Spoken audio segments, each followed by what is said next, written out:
하나님께서 우리가 알지 못하는 손길들,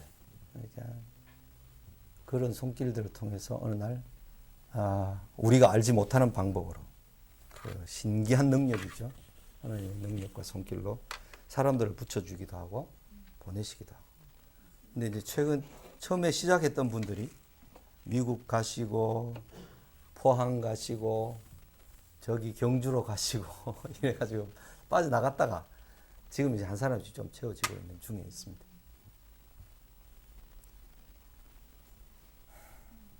강의 시작하겠습니다. 네,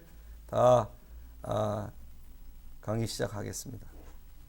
창세기 32장 13절에서 32절까지 있는 말씀으로 32장 13절부터 32절까지 야곱이 이스라엘로 드디어 극적인 하나님과의 만남, 베델에서의 하나님과의 만남에 이어 이 마하나임에서 하나님과의 만남이 있습니다.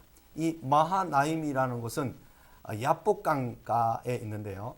이 마하나임이라는 하나님의 군대라는 이름의 뜻을 가진 이 야복강 중상류, 그러니까 중류도 좀 더 올라가 상류쯤이 있는데 그 야복강에는 물이 많습니다. 내가 야복강에 가보았더니 양들, 염소들이 풀이 그래도 넉넉한 편이라서 그게 많이 이제 노는 것을 봤는데 그 마하나임이라는 곳에 나중에 역사가 흘러서 다윗이 압살롬의 반역을 피해서 마하나임으로 도망갑니다. 그 마하나임은 요단강을 건너야 되고 요단강을 건너서 예루살렘에서 여리고로 내려와서 여리고에서 요단강을 건너서 한참 또 위로 올라가야 됩니다. 위로 올라가서 거기 또 야복강 쪽으로 한참 골짜기를 또 들어가야 됩니다. 이런 먼 길인데 이 다윗이 마하나임으로 피신을 가게 되죠. 그래서 하나님의 군대를 의지해서 다시 돌아오게 될 것을 기대하면서 마하나임으로 갑니다. 그들 조상 야곱이 하나님께 은혜를 받았던 그 마하나임으로 다윗이 피난 갔죠. 야곱의 인생에서 브니엘 사건보다 더 큰 변화는 없을 것입니다. 하나님의 얼굴, 브니엘이라는 말은 엘은 하나님이고 프니라는 말은 얼굴이라는 뜻이거든요. 프니, 리프네 아도나이 뭐 이런 말은 하나님 앞에서 하나님의 면전에서 이런 뜻인데 프네라는 말은 얼굴이라는 뜻이에요. 브니엘이라는 말은 하나님의 얼굴 이런 뜻입니다. 간사하다는 의미의 야곱에서 하나님과 겨루어 이기다라는 의미의 이스라엘이란 이름으로 바뀌는 그 장면이 오늘 본문에 있습니다. 그래서 가장 큰 변화가 있었던 사건이었다라고 하는 거죠. 이후로는 야곱을 이스라엘로 부릅니다. 야곱의 12아들이 12지파가 되어 큰 민족을 이루어 나라 이스라엘을 이루게 됩니다. 아브라함과 이삭이 아닌 야곱에게 와서 하나님의 집, 나라를 이루시는 것은 참으로 신비합니다. 이삭의 이야기가 끝난 26장 이후 27장부터 50장까지는 모두 야곱의 이야기입니다. 야곱의 아들 이삭의 이야기가 요셉의 이야기가 쭉 이어지는 것 같지만 요셉의 이야기가 37장에서 이어지지만 실제로는 야곱의 이야기에 속해 있는 것입니다. 그래서 야곱이 죽고 그리고 나중에 요셉이 죽는 장면까지 창세기로 이제 끝이 나죠. 그것은 요셉이 형들로부터 미움과 시기를 받아서 애굽에 가서 총리가 되어서 이스라엘 백성을 구원하시려는 하나님의 계획 때문에 그렇게 된 것이고 그 일은 다 사실은 야곱에게 속한 일이었습니다. 그래서 창세기는 1장부터 11장까지가 창조와 온 민족들이 어떻게 형성되었는가, 그 다음에 아브라함 한 사람을 떼가지고 아브라함과 이삭과 야곱을 통해서 하나님이 만드시려는 이스라엘이란 나라가 어떻게 형성되었고 그 나라의 원리는 무엇이고 그 나라에서 하나님이 원하시는 뜻이 무엇이고 그 나라는 하나님이 통치자이시고 왕이시고 그런 가운데 있다는 것을 보여주는 것이 창세기 12장부터 50장까지 그 아브라함의 가족들, 그죠? 자녀들. 그래서 야곱에게 와서 그 모든 일들이 다 이루어지는 것을 보게 됩니다. 누구의 사람이 17절에 보면 32장 17절에 보면 그가 또 앞선 자에게 명령하여 이르되 내 형 에서가 너를 만나 묻거든 내가 누구의 사람이며 어디로 가느냐 네 앞에 것은 누구의 것이냐 하거든. 이렇게 이제 말하는 그 장면에서 야곱이 종들에게 시키는 말인데 누구의 사람, 주의 종 야곱이다 라고 하는 이런 표현들, 내 이름을 다시는 야곱이라 부를 것이 아니요 이스라엘이라 부를 것이니 당신의 이름을 알려주소서. 야곱이 그곳 이름을 브니엘이라. 이렇게 하면서 이름을 강조하고 있는 것이 오늘 본문입니다. 이름이 강조되어 나옵니다. 그래서 야곱이라는 이름이 드디어 간사한 존재로가 아니라 하나님과 겨루어 이기다. 이 말은 이스라엘이라는 말은 하나님과 겨루어 이기다는 이 말은 하나님께서 져 주시다 이런 말이거든요. 하나님께서 져 주신다는 말은 하나님께서 우리를 위해서 죽어 주신다 이런 의미를 담고 있습니다. 그죠? 예수님을 통해서 우리를 대신하여 죽어 주신다. 그런 의미가 이제 있는 이름이 이스라엘입니다. 형께 드릴 예물을 준비한 야곱이 나옵니다. 형에게 드릴 예물을 선별하여 앞으로 보내므로 형의 마음을 누그러지게 하려는 야곱의 마음을 우리는 이해합니다. 이 예물들을 준비하기 전에 야곱은 하나님의 약속을 붙들고 하나님께 간구했습니다. 그러나 그는 형에 대한 인간적인 이해를 다 갖추었습니다. 염소 220마리, 양 220마리, 젖나는 낙타 30, 그 새끼 또 똑같이 아마 젖나는 낙타였으니까 똑같이 붙여서 30이었을 것입니다. 소 50마리, 암나귀 20, 그 새끼 10, 도합 580마리의 양떼들 예물로 보내면서 각 떼를 나누게 하여 보냈습니다. 그들이 예스를 만났을 때 할 말과 주의 종 야곱이 우리 뒤에 있다라는 말을 하도록 일러 주었습니다. 이 모든 일은 그 예물들로 형의 마음을 푼 후에 대면하면 형이 혹시 나를 받아주리라고 생각하였기 때문입니다. 이것은 야곱이 과거 자신의 행위에 대한 미안한 마음을 가지고 있었음을 우리에게 말해줍니다. 외삼촌에게 쏘으면서 산 20년의 세월이 역지사지하는 마음을 갖게 했을까요? 그렇죠. 자기도 형을 속이고 갔는데 자기는 외삼촌한테 엄청 또 속았으니까 역지사지가 이런 역지사지가 맞잖아요. 그러니까 상대방의 입장에서 이제 돼가지고 생각을 해보는 거죠. 이전에는 어찌하든지 형의 장자권도 아버지의 축복도 빼앗으면 된다고 생각을 했는데 이제는 그 속임당한 형의 용납이 없으면 아무 의미도 없게 될 지경으로 느껴지게 된 것입니다. 야곱은 형에게 예물을 드림으로 화해를 요청하였습니다. 아무것도 하지 않으면서 믿음으로 기다린다고만 하면 엉터리입니다. 그러니까 우리가 할 수 있는 일, 우리가 애쓸 수 있는 일을 하는 거죠. 하는 가운데 하나님의 은혜를 구하는 것입니다. 혼자 남은 야곱이 있습니다. 형에게 드릴 예물을 때로 나누어 보내고 나서 야곱은 가족들과 남은 무리들 가운데서 밤을 지내다가 밤중에 일어나서 두 아내와 두 여종과 11아들을 인도하여 야복강 나루를 건너게 하였습니다. 그 모든 것을 야복강을 건너게 하고 자신은 혼자 남았던 것입니다. 인생의 절박한 상황에서 야곱은 하나님께 부르짖고 싶었던 것이 분명했습니다. 그런 절박했던 야곱에게 하나님은 어떤 사람으로 나타나셨습니다. 야곱은 그를 붙들고 씨름하다시피 하면서 자기의 절박한 심정을 이야기했을 것입니다. 당신이 나를 복 주시고 당신이 나를 은혜를 베풀어 주지 않으면 내가 막 안 보내주겠다 하면서 이렇게 절박한 심정을 그에게 이야기했을 것입니다. 어떤 사람은 분명히 하나님이었습니다. 하나님의 사자였고 성자 예수 그리스도였을 것입니다. 야곱은 자기의 절박한 사정을 그 사람이 해결해 줄 때까지 그를 붙잡고 놓아줄 생각을 하지 않았습니다. 그 사람은 야곱을 이기지 못함을 보고 야곱의 허벅지 관절을 쳐서 어긋나게 위골되게 만들었습니다. 야곱은 엄청난 통증에도 불구하고 날이 새어 가려고 하는 그를 놓지 않았고 당신이 내게 축복하지 아니하면 가게 하지 아니하겠나이다 라고 끈질기게 붙들었습니다. 자기 힘의 근원인 환도뼈가 부러지면서 철저히 자기를 부인하면서 주님을 붙들었던 것입니다. 야곱이 이스라엘로 새롭게 됩니다. 야코브, 이 야곱이라는 이름, 신약에 오면 야고보 뭐 이런 이름으로 되죠. 똑같은 이름입니다.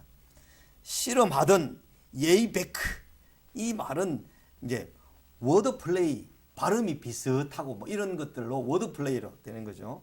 야곱과 씨름하던 야코브, 예이베크, 이렇게 그 사람에게 야곱에게, 그 사람은 야곱에게 네 이름이 무엇이냐 이렇게 물었습니다. 몰라서 묻는 것이 아니었습니다. 야곱은 나는 간사하고 간교한 자 야곱입니다 라고 말했습니다. 자기의 회개가 담긴 말이죠. 그는 내 이름을 다시는 야곱이라 부를 것이 아니요 이스라엘이라 부를 것이니 이는 네가 아버지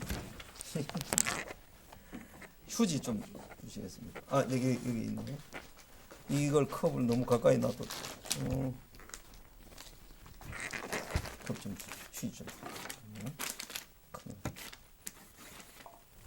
이게 다행히 패드가 방수가 되어 있는 거라서. 아이고야, 큰일 날 뻔. 감사합니다. 한 장만 더 주세요. 네. 감사합니다. 됐습니다. 아이고 죄송합니다.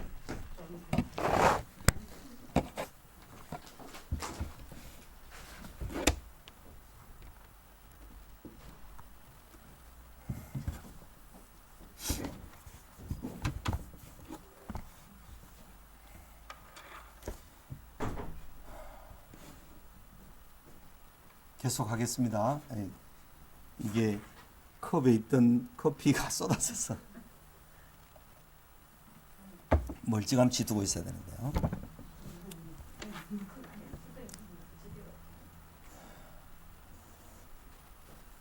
계속해서 읽습니다. 이스라엘이라 부를 것이니 이는 네가 하나님과 및 사람들과 겨루어 이겼음이니라고 말씀해 주셨습니다. 겨루다, 사라, 뭐 이게 이제 이삭의 아내 사라 하는 것과 좀 발음이 다른 문자로 된 이 사라인데요. 이스라엘이라는 이름에 그 이겼다, 버티었다, 그렇죠? 그런 뜻으로 이제 말씀해 주셨습니다. 이스라엘 이름의 뜻입니다. 야곱이 당신의 이름을 알려 주십시오라고 요청했을 때 어찌하여 내 이름을 묻느냐 하고 거기서 야곱에게 축복하였습니다. 야곱은 모태에서 그 형의 발 뒤꿈치를 잡았고 또 힘으로는 하나님과 겨루되 천사와 겨루어 이기고 울며 그에게 간구하였으며 이겼다는 그런 말이죠. 하나님은 베델에서 그를 만나셨고 거기에서 우리에게 말씀하셨나니, 이렇게 이제 호세아 선지자가 이렇게 말씀을 했습니다. 야곱은 그 사람의 축복을 듣고서야 그가 하나님이신 줄 온전히 알게 되었습니다. 야곱은 그곳 이름을 브니엘, 하나님의 얼굴이라고 이름을 지었습니다. 옛날에 베델도 루스라는 땅이었는데 원래는 루스, 그 이름을 하나님의 집이다 해서 벳엘이다 이렇게 이름을 고쳐서 불렀죠. 곧 해가 돋았고 야곱은 위골된 허벅다리로 인해 절었습니다. 육체는 장애를 갖게 되었으나 그의 인생은 하나님의 복주심으로 해가 돋음같이 형을 기쁘게 만나게 될 것을 알았습니다. 제일 뒤에 서 있던 그는 제일 앞서 나아가 형을 맞이하게 됩니다. 하나님의 은혜가 그에게 확인되었기 때문입니다. 그렇죠? 오늘 여기에서는 야곱이 이스라엘로 하는 데서 이름이 많이 나옵니다. 그렇죠? 그 이름들을 좀 잘 이렇게 이해를 하고 있으면 좋겠습니다. 다음으로 넘어가서 33장 1절에서 20절까지 하나님의 은혜를 누리는 야곱이 나옵니다. 브니엘에서 하나님의 얼굴을 배웠고 은혜를 입음으로 야곱의 형 에서와 화해하게 되고 가나안 땅에 평안히 돌아오게 됩니다. 야곱은 형 에서의 은혜와 하나님의 은혜를 동시에 누리는 감격적인 상봉과 감동적인 가나안 복귀를 경험하였습니다. 야곱이 눈을 들어 400명의 장정을 거느리고 오고 있는 형 에서를 보았을 때 그의 자식들을 각 어머니들에게 나누어 맡기고 그 차례를 정하여 세웠습니다. 맨 앞에는 여종들과 그의 자녀들. 여종들은 죽어도 괜찮다고 생각했는지 하여튼 뭐 여종들을 먼저 앞서 보내요.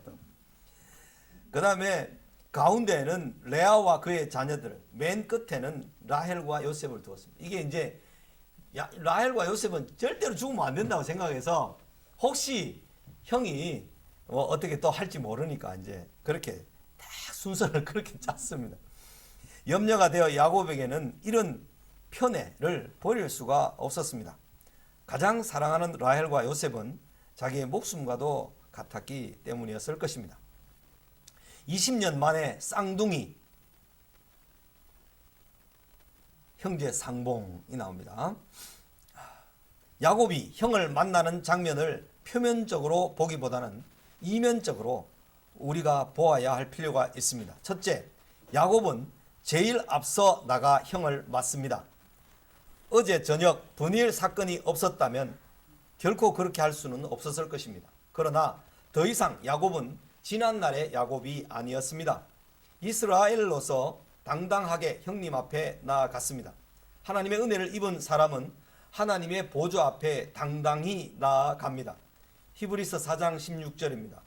사탄이 아무리 우리의 죄를 고발해도 우리는 하나님께 당당히 나아갈 수 있습니다.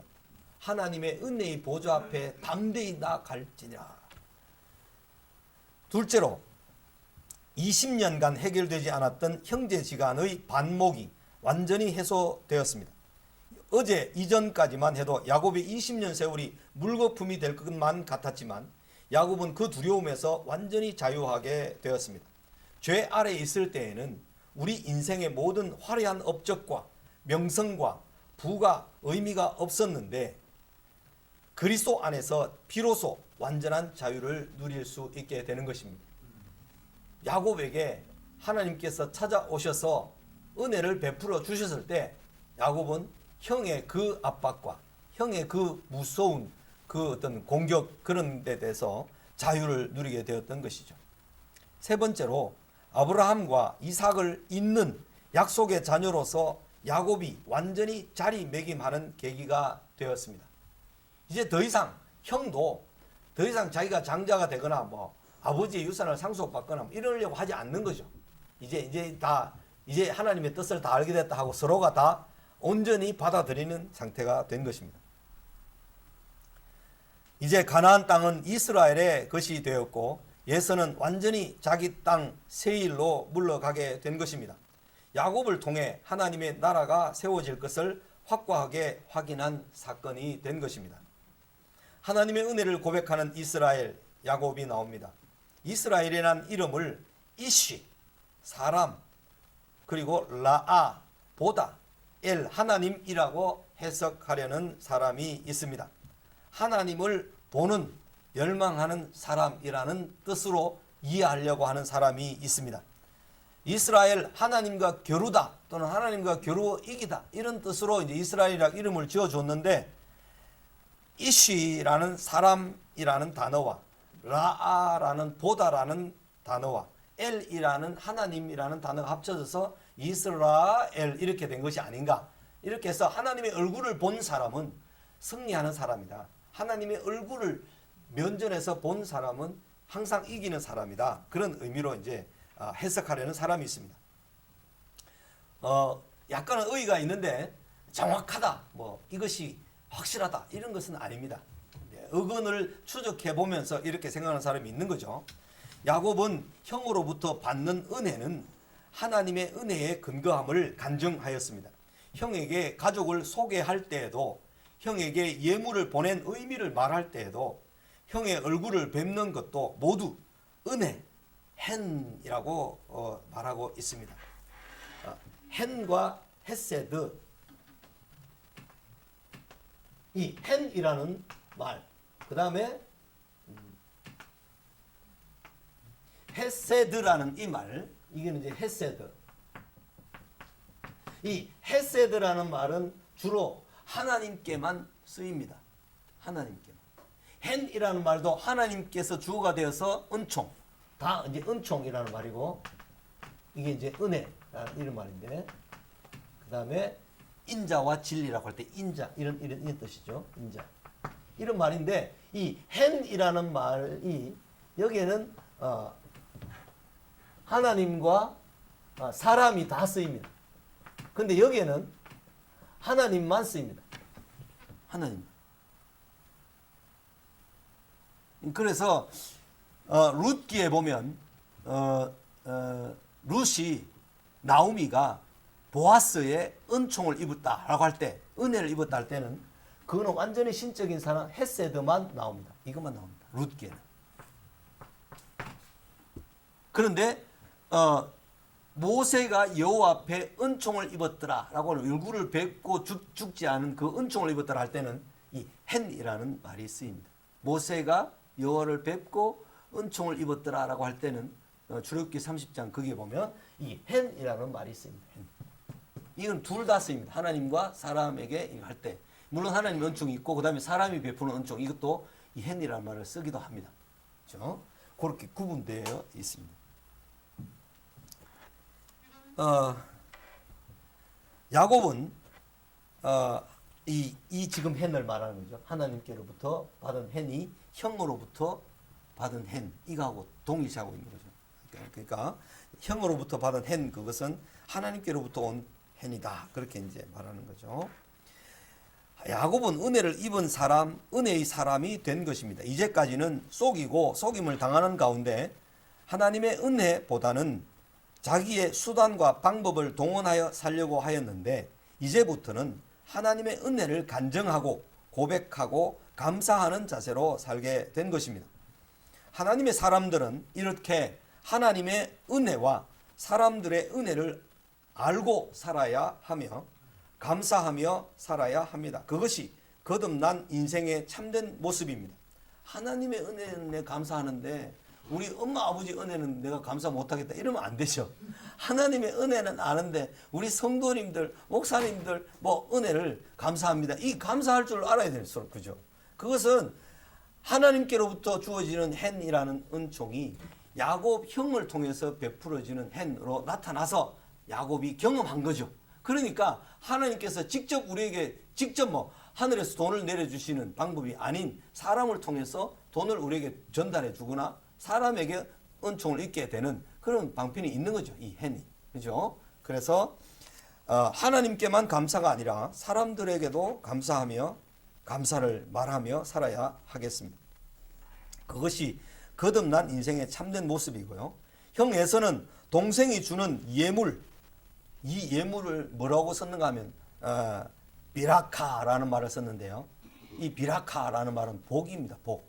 복이라는 말 용어로 쓰이는데 동생이 주는 복을 거절하였습니다.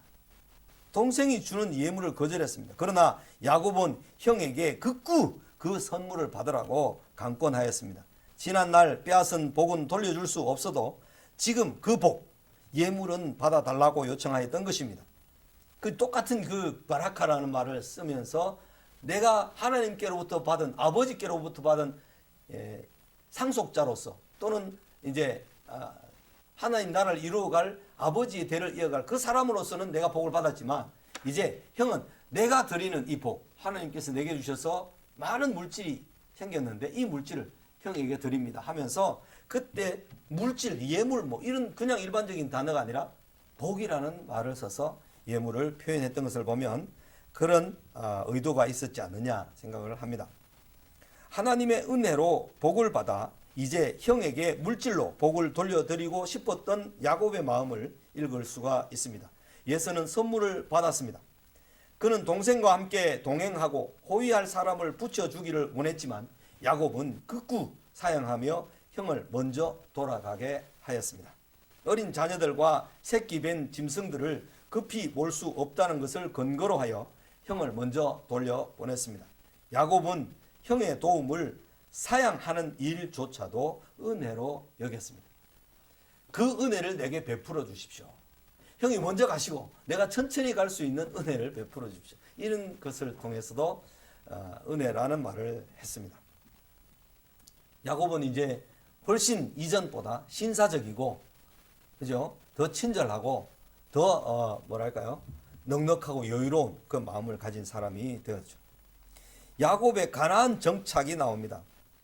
이때 이제 돌아올 때가 77세에 갔다가 97세에 돌아오니까요. 100세 다 된 야곱이 엄청난 많은 것을 깨닫게 되는 장면을 생각하면 우리는 아직 100세 되어서 야곱처럼 깨달으려면 한참 남았다는 생각도 들고, 우리가 연약한 것을 너무 절망하지 않아도 됩니다. 우리의 부족한 것, 우리의 성숙하지 못한 모습, 이것 때문에 너무 좌절에 휩싸이지 않아도 된다는 것을 말씀드립니다. 야곱의 가나안 정착이 나옵니다. 드디어 자기를 해하려고 했던 형과 화해함으로 야곱은 그의 죄악이 초래한 가장 무서운 결과와 또한 그것에 대한 두려움에서 완전히 벗어나게 되었습니다. 야곱 일행은 숫곳 우리간이라는 곳에서 임시로 머무르게 됩니다. 이 숫곳이라는 곳은 마하나임 그 야복강 하류 요단강 어귀에 있는 그곳도 숫곳이라고 알려져 있고요. 지명이. 그 다음에 이스라엘 백성이 출애굽에서 첫째 날 밤에 잤던 곳이 숫곳 우리간, 그 나일강가에도 숫곳이라는 이름의 지명이 있습니다. 숫곳은 두 곳입니다. 그렇게 나올 때 잘 우리가 이해를 하고 받아들여야 되겠습니다. 숫곳에서 다시 가나안 땅 내륙 세겜으로 이동합니다. 숫곳은 야복강 하류고 요단강 동편에 있는 지역입니다. 그 요단강을 건너가면 바로 세겜이 나오게 됩니다. 요단강을 건너서 조금 목초지가 넉넉한 곳으로 이동하면 세겜이 나오게 됩니다. 그 세겜으로 이동했는데 그곳은 양들을 위한 물과 목초가 넉넉한 곳입니다. 그곳은 에브라임과 므낫세 지파의 경계지역, 그러니까 요셉의 후손들에게 주어진 아주 넉넉하고 물과 목초지가 넉넉해서 양떼들이 번성하게 되는 그런 아주 비옥한 땅이었습니다. 야곱은 거기서 땅을 사고 정착하려고 했습니다. 그러나 그는 이 세겜은 아브라함이 가나안 땅에 들어와서 처음으로 여호와께 제사를 드렸던 곳이 이 세겜입니다. 창세기 12장에 보면. 그래서 이 세겜으로 이제 야곱이 돌아왔는데, 야곱은 거기서 땅을 사고 정착하려고 했는데, 그러나 그는 창세기 28장에서 베델의 약속을 기억했어야만 했습니다. 야곱은 양과 소떼를 크게 번성케 하기 위해 하나님과의 약속을 잊어버렸습니다. 세겜에서 베델까지는 상당한 거리가 떨어져 있는 곳입니다. 더 남쪽으로 내려와야 되고 베델을 거쳐서 예루살렘을 거쳐서 헤브론까지 내려가야만 됐습니다. 그런데 그 길을 다 포기하고 세겜에 물이 넉넉하고 목초지가 넉넉한 곳에 정착해 버렸던 것입니다. 야곱은 세겜에 머물므로 창세기 34장에 나오는 딸 디나의 강간 사건을 겪게 됩니다. 두 아들 시므온과 레위의 세겜족 몰살 사건, 할례를 받게 해서 다 끙끙 앓으면서 누워있는 세겜족 남자들을 다 죽여버립니다. 그것은 야곱에게 또 한 번의 죽음과 같은 큰 시련이었고 두려움을 안겨줍니다. 그래도 깨닫지 못하는 야곱에게 하나님께서는 35장 1절에서 야곱에게 나타나셔서 야야 베델로 올라가라. 네 여기서 네 양떼들을 잘 먹이고 양떼들이 살찌고 양떼들이 많은 새끼를 낳고 하는 것에 연연해하고 여기 머물러 있어도 되냐? 내게 약속했던 것이 있지 않느냐? 베델로 올라가라.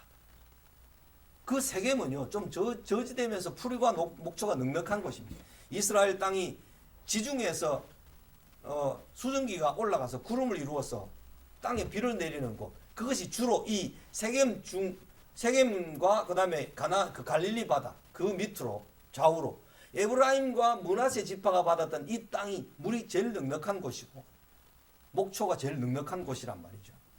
그런 땅을 요셉 지파가 이제 가나안 땅에서 선물로 받았는데 그게 나중에는 이제 사마리아가 되는 거죠. 사마리아. 그죠? 북이스라엘의 10지파가 에브라임을 비롯해서 이제 이 지파들이 중심이 되어서 여로보암이 에브라임 지파거든요. 북이스라엘을 처음 창립해서 떨어져 나간 10지파의 우두머리였던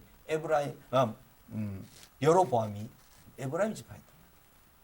그 에브라임 지파가 큰 소리 치면서 이제 나가게 된 거죠. 그래서 북이스라엘이 먼저 아수르에게 망하게 되면서 주전 722년에 아수르에게 망하게 되면서 이 사마리아 지역이 혼혈적으로 아수르 피를 사람들이 여기 이주시키고 이 사람들 아수르로 이주시켜버려서 혼혈족이 되어서 사마리아는 두고 남쪽 유다 사람들에게 북쪽 갈릴리 사람들에게 혼혈족이다. 그렇게 이제 사람들로부터 멸시를 받게 되는 것이죠. 세겜족에 물이 넉넉하고 돈이 많이 돌고 하게 되는 그런 지역에 타락과 또는 뭐 그 심리적으로 부패하게 되는 이런 것들은 소돔과 고모라 이런 것과 비슷한 것으로 우리가 이해를 할 수가 있습니다. 그것은 야곱에게 큰 시련이고 두려움이었는데 그것도 깨닫지 못하는 야곱에게 하나님께서 먼저 나타나셔서 베델로 올라가라. 야곱은 베델을 거쳐 헤브론까지 이르게 되므로 완전히 복귀하게 되었습니다. 이제 이렇게 해서 이제 33장이 20절까지가 끝나고 34장으로 넘어가게 됩니다. 그래서 세겜에서의 머물러서 하나님의 음성을 듣는 그 과정까지가 이제 34장에 딸 디나가 강간을 세겜족 주장의 아들로부터 강간을 당하고 그 일로 인해서 이제 벌어지는 무시무시한 사건, 이 사건이 일어나서 야곱이 세겜에 머무르는 것이 하나님의 뜻이 아니구나. 내가 옛날에 하나님께 약속했던 베델로 올라가서 내가 거부가 되어 돌아오면 11조를 드리고 하면서 그 약속했던 그것에 따라서 베델로 올라가게 됐던 것입니다. 베델로 올라갔다는 말은 세겜이 더 저지되고 베델이 더 산지로 높은 산지로. 그러니까 베델 다음에 예루살렘이 제일 높은 지역이거든요. 이스라엘 땅에서.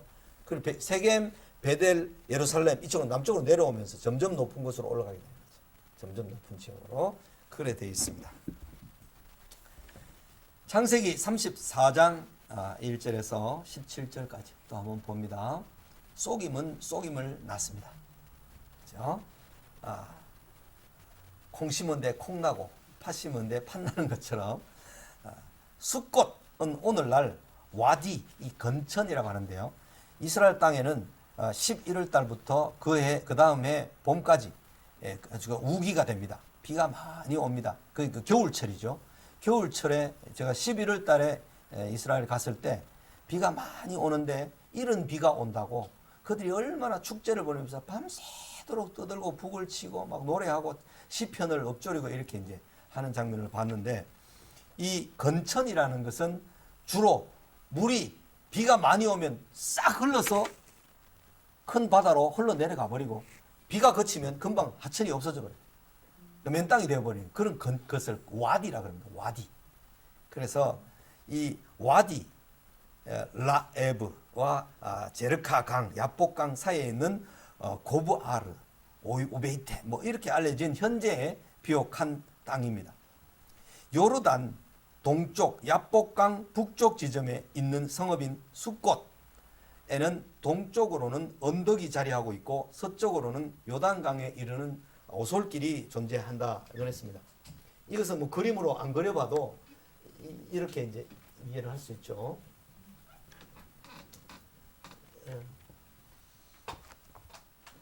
여기에 갈릴리 바다가 있고 여기에 항상 지도를 그릴 때는 여기 사해가 있다면 여기 갈릴리 바다가 있고 이런 식으로 딱 해서 여기 요단강이 있으면 여기에 지중해가 이렇게 돼 있죠. 이런 식으로 그림을 이스라엘을 보는데 여기에 이쯤에 야복강이 있습니다. 여기에 여기보다 좀 더 낮게 사해바다 있는데 여기 예루살렘이 있습니다. 여기에 요단강 가에 이만큼 넓은 지역이 다 저지대라 그랬죠. 여기 마이너스 200m 해발, 여기 마이너스 400m. 이게 한 100km 정도 내려오는 동안에 이만큼 낮아집니다. 그래서 물이 쭉 흐르는 아주 천내 같은 아주 좁은 곳입니다. 그런데 물이 많아지면 이 강의 범람해서 이렇게 넓어지는 것이죠. 이스라엘 백성이 모세에 의해서 여호수아에 의해서 이 강 건널 때는 물이 범람해서 좀 넓어진 때였습니다. 어쨌든 여기에 예루살렘이 있으면 베델이 이쯤 됩니다. 그죠? 그 다음에 이쯤이 세겜이 됩니다. 여기 야복강이 있습니다. 야복강 하류로 이렇게 내려오면 여기에는 아주 높은 산이 있죠. 여기에는 높은 산이 이렇게 돼 있다고 그랬죠. 산이 이렇게 돼 있어서 여기는 평지로 돼 있고. 그래서 여기는 아주 계곡으로 이렇게 물이 흘러내려가서 파인 곳이 있어서 계곡으로 이렇게 되어 있습니다. 그럼 여기들은 평지로 가서 하는데 이 야복강 하류에 여기에 숫꽃이 있습니다. 숫꽃. 숫꽃에서 건너서 세겜으로 가게 된 거죠. 그죠? 세겜에서 아주 큰 일을 당하고 베델로 올라오는 거죠. 베델에서 이걸 거쳐서 여기 남쪽에 있는 헤브론으로 오게 됩니다. 그죠? 이렇게 하면서 이 숫꽃은 어떤 곳이고 세겜은 어떤 곳이고 이런 것을 잠깐 설명하는 장면이 이제 앞에 34장에 나오기 때문에 설명했던 겁니다. 브니엘에서 비교적 가깝고 이 목숫꽃은 브니엘에서 비교적 가깝고 하는 거죠. 이 브니엘은 이제 좀 있었겠죠. 그 다음에 목초가 넉넉해서 집을 짓고 우리간을 지을 정도로 자리 잡을 것 같았는데 요단강을 건너 세겜으로 이동한 상세한 경위는 언급되지 않습니다. 이곳은 우기에 홍수를 당할 위험이 있는 곳이라. 여기서 야복강에서 비가 많이 내려오면 숫꽃이 여기 물이 많아지면 홍수를 당할 위험이 있기 때문에 그래서 아마 옮겼던 것 같습니다. 세겜으로. 세겜에 머물게 된 이스라엘. 세겜에 도착하자마자 장막을 친 밭을 세겜의 아버지 하몰의 아들들의 손에서 백크시타. 이 크시타가 얼마나 많은 돈인지 모르겠지만 이 백크시타에 샀습니다. 거기서 제단을 쌓고 그 이름을 엘렐로헤 이스라엘. 하나님 이스라엘의 하나님이라고 불렀습니다. 야곱이 세겜에 머물게 된 데에는 두 가지 이유가 있었을 것입니다. 하나는 할아버지 아브라함이 가나안 땅에 도착하여 처음 하나님께 제단을 쌓은 곳이기 때문에 그걸 알기 때문에 이 세겜에 살아도 되겠다 이런 생각을 했을 것 같아요. 아브라함이 그 땅을 지나 세겜 땅 모래 상수리 나무에 이르니 그때에 가나안 사람이 그 땅에 거주하였더라. 여호와께서 아브라함에게 나타나 이르시되 내가 이 땅을 네 자손에게 주리라 하신지라. 자기에게 나타나신 여호와께 그가 그곳에 제단을 쌓고 이렇게 해서 아브라함이 세겜 땅에서 가나안 땅에 온 이래로 처음 하나님께 예배를 드렸습니다. 야곱은 이제 이삭의 장자로서 모든 복을 받게 되었으니 가나안 땅을 약속받았던 할아버지가 가나안 땅에 도착하여 처음으로 제단을 쌓은 곳에 상당한 의미를 부여했습니다. 다른 하나는 세겜이 목축하기에 물과 풀이 매우 넉넉한 지역이었기 때문에 재산에 많이 정식을 꿈꾸었던 야곱으로서는 여기 참 좋다. 여기도 우리 할아버지를 통해서 주신 땅이니까 여기에 정착해도 안 되겠나. 그런 생각을 하고 아마 야곱이 거기에 정착했던 것 같습니다. 야곱은 형에게 선물로 드린 양과 염소와 소들을 속히 회복하여 원상복구하기를 원했을 것입니다. 그러나 그것은 하나님께서 기뻐하시는 것이 아니었습니다. 아브라함과 이삭을 세겜에서 살게 하지 않으신 하나님의 뜻을 헤아렸어야만 했습니다. 그는 가나안 땅을 떠날 때 하나님을 만났던 베델에서의 서원을 기억했어야만 했습니다. 세겜에 머물게 된 것은 소돔의 풍부함을 따라갔다가 낭패를 본 아브라함의 조카 롯과 같은 패착을 둔 행위였습니다. 이스라엘 야곱의 딸 디나가 강간을 당합니다. 아브라함은 부패했던 가나안 땅에서 며느리를 찾지 않았습니다. 세겜 사람들은 자기 눈에 들면 먼저 강간을 저지르고 난 뒤 그 여자를 차지하는 습관을 가진 사람들이었습니다. 디나를 강간한 사람은 히위 족속 하몰의 아들이며 부족의 추장이었던 세겜이었습니다. 그리고 난 뒤 그녀의 마음을 말로 위로하였습니다. 추장 세겜은 아버지 하몰에게 이야기했고 하몰은 야곱을 찾아가 서로 사돈을 맺자고 제안했습니다. 야곱은 무척 화가 났지만 양을 먹이러 간 아들들이 돌아오기만을 기다리면서 잠잠하였습니다. 돌아올 때까지 기다렸던 거죠. 이스라엘의 아들들, 특히 레아가 낳은 아들들은 자기 친동생이 디나가 세겜족에게 강간당했다는 것 때문에 아들들 모두가 근심하고 심히 노여워했습니다. 하몰은 이스라엘의 아들들이 돌아오자 더욱 구체적으로 협력하여 같이 잘 살아보자, 우리 사돈지간을 맺고 잘 살아보자 하고 제안했습니다. 야곱은 세겜 사람들과 화평을 하기를 원했지만 그들의 가치관은 야곱 집안의 가치관과 부딪힐 수밖에 없었습니다.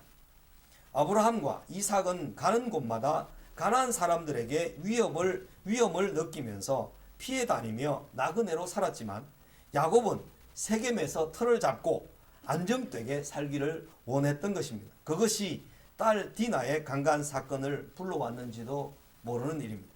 아마 그랬을 것입니다. 속임과 살육으로 큰 화를 부른 야곱의 아들들이 나오는데요. 야곱의 아들들은 집으로 돌아오면서 계획을 짰던 것 같습니다. 통혼하자고 찾아온 하몰과 그 아들 세겜을 속여서 그들을 몰살시킬 계획을 짠 것입니다. 그들에게 통혼 조건으로 할례를 받게 하였습니다. 할례를 몰랐던 그들로서는 쏘가 넘어갈 수밖에 없었습니다. 일주일 정도는 꼼짝 못하고 누워 있어야만 하는 형편을 그들은 몰랐습니다. 속임의 명수 야곱의 아들들답게 그들은 세겜성의 모든 사람들을 속여 할례를 받고 누워 꼼짝 못하게 해두었습니다. 그리고 세겜 남자들을 쳐들어가서 모두 살육하고 그 여자들과 재산들까지 약탈했습니다. 그로 인해 야곱은 망했다 싶을 정도로 큰 두려움에 빠지게 되었던 것입니다. 30절에 보면 나는 수가 적은즉 그들이 모여 나를 치고 나를 죽이리니 그러면 나와 내 집이 멸망하리라. 이제 또 멸망을 당할 위기에 놓이게 되었던 것입니다. 그 주변 사람들이 그렇게 몰려와서 가나안 본토배기들이 이 굴러온 돌 야곱을 세겜에서 그냥 뭐 죽여버리기는 식은 죽먹기라고 할 수 있을 것입니다. 아버지를 속인 야곱, 아들들에게 속은 야곱은 더욱 철저히 자신을 부인하지 않으면 안 되었습니다. 두 아들 레위와 시므온은 그들의 칼은 폭력의 도구로다. 잔해하는 기계로다. 옛날 개혁 성경에는 그렇게 번역했는데 시므온과 레위 그들의 칼은 폭력의 도구로다. 라는 야곱의 저주를 불러오게 되었던 것입니다. 그러나 레위 지파 후손이 폭력의 도구로 쓰인 그것마저도 하나님께서는 은혜로 바꾸셔서 레위 지파를 제사장으로 삼으셔서 여호와 앞에 섬기도록 은혜를 베풀어 주셨던 것입니다. 그 계기가 된 것이 바알 부올 사건 때, 그죠? 시므온 지파의 족장 하나가 미디안 여인을 데려다가 자기 처소에서 이 간음을 행하는 것을 이 아론의 후손이었던 엘아살이라는 사람이 쫓아 들어가서 그 포개져 있는 사람의 가슴을 심장을 찔러서 하나님의 진노를 쏟아붓게 함으로 하나님의 칭찬을 받았고 그 이후에 레위 지파는 하나님께 제사를 드리는 그런 짐승을 잡아서 그 피로 하나님께 나아가게 하는 은총을 베풀어 주셨습니다. 그 이제 창세기에 나오는 야곱 시대하고는 모세 시대에 율법을 받고 하나님께 제사를 드리게 된 그 시간은 상당히 한 400년 이상 많은 시간에 흘렀을 때죠. 1400년대하고 1800년대 정도 되니까 400년 이상, 430년 뭐 그 이상으로 흘렀을 때 레위 지파가 여호와 앞에 제사를 드리는 지파로 이제 은혜를 입게 되죠. 속임은 속임을 낳게 되어 있습니다. 야곱의 생애를 보면 너희가 이제 속임으로 바람을 심음으로 광풍을 얻게 되고 뭐 그런 표현이 나중에 이제 선지자들의 표현에 나오는데 우리가 심은 것이 조그마한 악이라면 하나님께서는 그것을 큰 광풍으로 우리에게 깨닫게 하시고 갚으시고 그렇게 하기 때문에 속임을 통해서 무언가를 얻고자 하는 이런 방식을 가능하면 절대로 취하지 말라. 칼을 통해서 뭔가를 취하려고 하는 자는 칼로 망하게 되어 있고 속임을 통해서 얻고자 하는 자는 속임을 당함으로 자기가 망하게 되는 그런 것을 우리에게 가르쳐 주는 거죠. 그래서 야곱의 생애를 통해서 사실은 아브라함, 이삭, 야곱 이 세 사람의 생애에서 가장 많은 분량을 차지하는 것이 야곱의 생애입니다. 그죠? 이삭의 생애는 짧게 나오지만 야곱의 생애는 28장부터 거의 뭐 태어난 때부터 시작해서 50장까지 전부 야곱에 대한 이야기로 가득 차 있습니다. 그래서 창세기 37장 1절에 보면 요셉에 대한 이야기를 할 때 창세기 37장 1절에 보십시오. 창세기 37장 1절에 보면 야곱이 가나안 땅 곧 그의 아버지가 거류하던 땅에 거주하였으니 야곱의 족보는 이러하니라.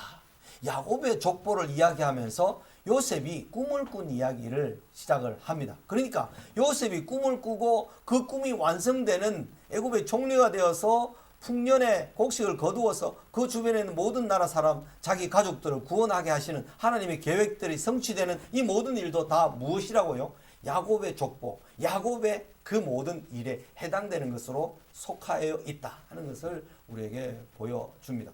그래서 야곱이 세우게 된 이스라엘의 집, 그죠? 이것은 큰 민족을 이루게 하시는 하나님의 계획 가운데 있었다 하는 거죠. 심지어 그 아내들 레아와 라헬이 경쟁하다시피 아들을 낳는 그 장면도 하나님께서는 이스라엘을 번성한 민족이 되도록 하게 하시려는 하나님의 계획 가운데 허락하시고 은혜를 베푸신 것이다. 이렇게 이제 우리는 봐야 하겠습니다. 이어지는 야곱의 이야기, 사건들 흥미진진하고 그 사건들 하나하나마다 사건들에서 하나님께서 우리에게 가르쳐 주시는 교훈들이 있음을 우리가 배우게 되었습니다. 오늘은 여기까지 하고 마치겠습니다. 다음 주일에 창세기 34장 5월 그러니까 13일이죠. 5월 13일 57페이지부터 다시 하겠습니다. 진도가 그래도 원래 계획했던 것만큼 잘 나가고 있으니까 이제 좀 약간의 여유를 가지고 가도 되겠습니다. 창세기를 50장까지 두 번을 읽으시는 숙제 다시 한번 상기시켜 드리고요. 제가 한번 이 창세기에 대한 어떤 시험지 같은 것을 한 장 정도로 해서 여러분이 배운 것을 어느 정도 이해하고 있는지를 한번 보게 됩니다. 그러니까 말씀을 잘 듣고 하셔야만 이해가 되고 잘 답할 수 있으니까 열심히 따라와 주시면 고맙겠습니다. 잠시 기도하고 오늘 공부를 마치도록 하겠습니다. 하나님 아버지 감사드립니다. 우리가 심히 약하고 어리석고 악하기까지 합니다. 그러나 하나님께서는 우리를 통해 이루시고자 하시는 그 모든 일들을 온전히 이루어 가시는 줄 믿습니다. 하나님 아버지, 아브라함과 이삭과 야곱이 그들의 실수와 연약함과 어리석음에도 불구하고 하나님께서는 그들을 보호하시며 그들을 지켜주시고 그들을 하나님의 뜻을 알게 해주셔서 당신의 일을 행하시는 것을 우리에게 보여주시니 감사합니다. 우리가 연약하다는 것 때문에, 우리가 약하고 어리석다는 것 때문에, 우리의 본성이 악하다는 것 때문에 하나님 앞에 담대히 나아가지 못하는 일이 생기지 않도록 우리를 인도하여 주시옵소서. 그래서 날마다 하나님의 은혜의 보좌 앞에 담대히 나아가서 하나님의 뜻을 분별하고 깨달아서 그 뜻을 따라 행하며 걸어갈 수 있도록 인도해 주옵소서. 예수님 이름으로 기도 올려옵나이다. 아멘.